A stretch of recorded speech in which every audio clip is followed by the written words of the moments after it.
How many times have you started a new project, started to study, or even a new praying routine, for after 2 weeks you feel deeply unmotivated? Worse than that, maybe you look to your life, you look to the mirror, you look to your face, and then you see that your life is going through your hands. You're spending too much time on Instagram, you're just reacting to stimuli, and you're not living your life through the potential that God wants you to live. What if I tell you that these problems, they are not really the real problems. They're just the surface. The real problem is really deep inside. What is happening deep in is that you're trying to create the building of your personal life, but no one told you what human life engineering looks like. In today's video, I'm here to tell you and to teach you not just how to build a consistent and strong human life with fundamental, but a human life that is worth living. So like I said, this feeling that you have is not exclusive of you. You are what I call a victim of the culture, okay? Our culture main idea is nihilism, that nothing has meaning. And even though we are inside of the Catholic Church, sometimes in a deep level, we feel that things don't really have a meaning. They might have a meaning in a really far away sense, like becoming a saint, being like St. Francis of Assisi, going to church. But in a deep personal level, they are not meaningful enough. And when we talk about motivation and feeling lost, existential questions, they are really, really significant.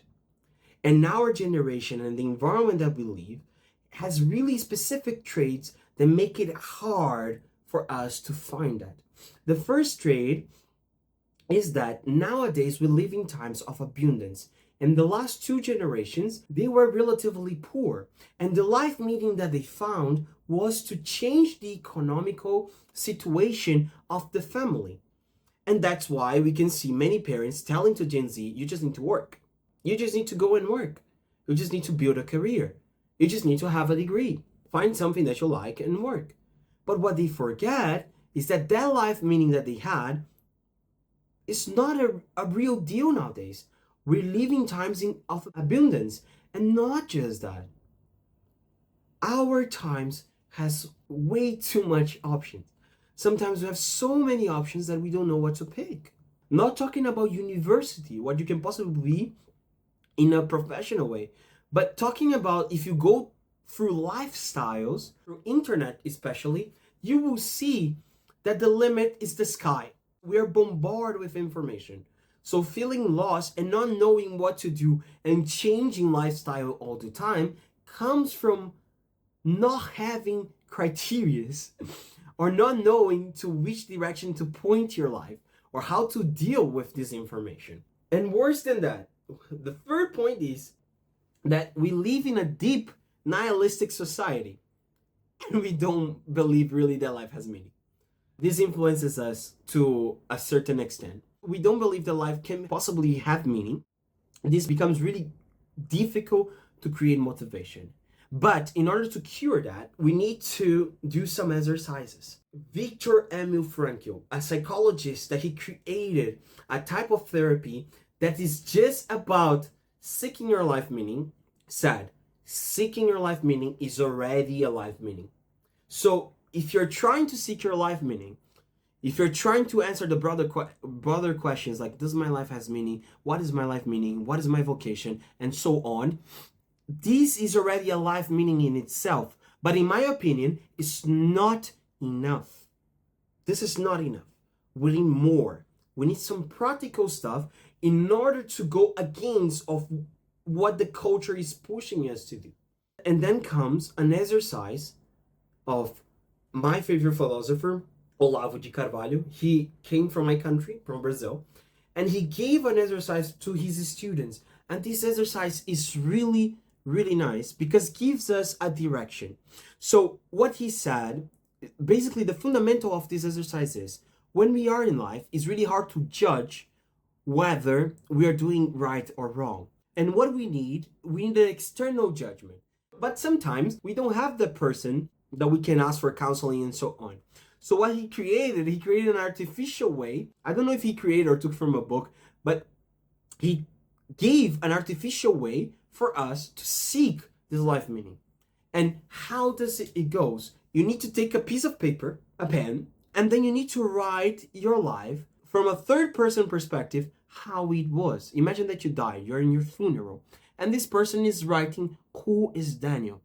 It could be your girlfriend, it could be your wife, it could be a close friend, it could be your parents. Imagine they writing about you. And it's really important, imagine they writing, because it means that externally it was visible. And you were becoming that person. And don't get me wrong, you will start to write this, and you will write this in the first time, in the first month, and it will be in one way. And after 2 months, you might want to change it.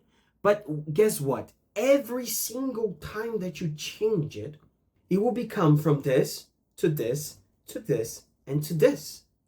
If you don't confront death, you will never live a life that's worth living. Never. And in this sense, you can live a life like a movie. You will pay for watching your life's movie. I myself, I already collecting some fruits from this mentality. Okay, and after writing that, you have the general goal, but that's not enough.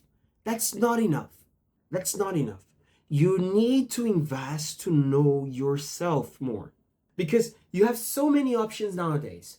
So it's not the external that is limiting your options anymore. What you need to try to do is limit the options through the internal. Start to write down what are the things that you don't like, and start to pay attention to the things that you have a special resilience to. I will give an example. For me, I could be explaining stuff for 3 hours without getting tired.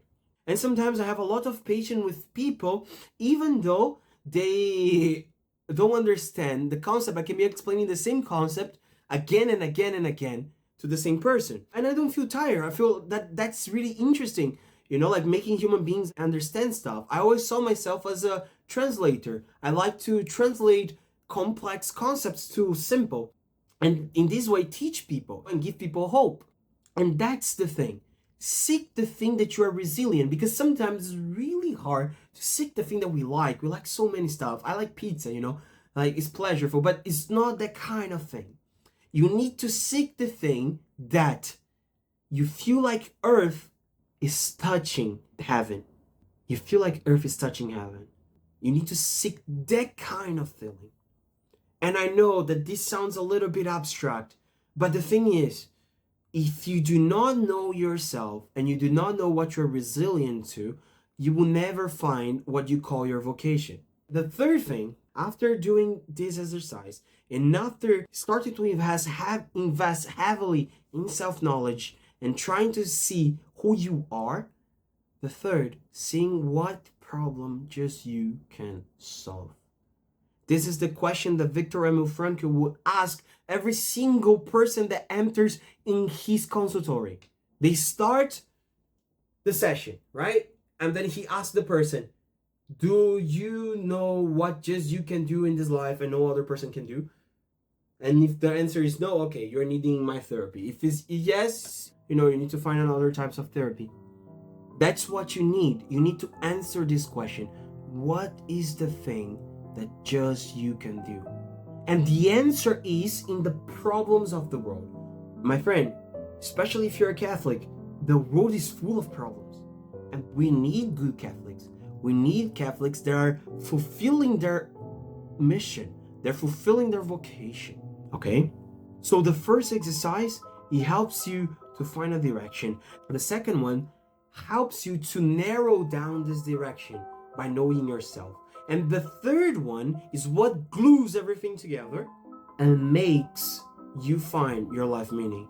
And please be extremely patient with yourself, because life meaning is not something that you will find at one blow, at 1 week. It might take 1 year, 2, maybe 3, but every time that you redo this exercise, confronting death, asking who am I, and seeing the situation and what God is calling you, every single time you'll be closer to the goal. And remember also that seeking your life meaning is already a life meaning, and your lack of motivation comes from not having one. Okay, please leave in the comments your opinion. Follow me on Instagram and leave the like button.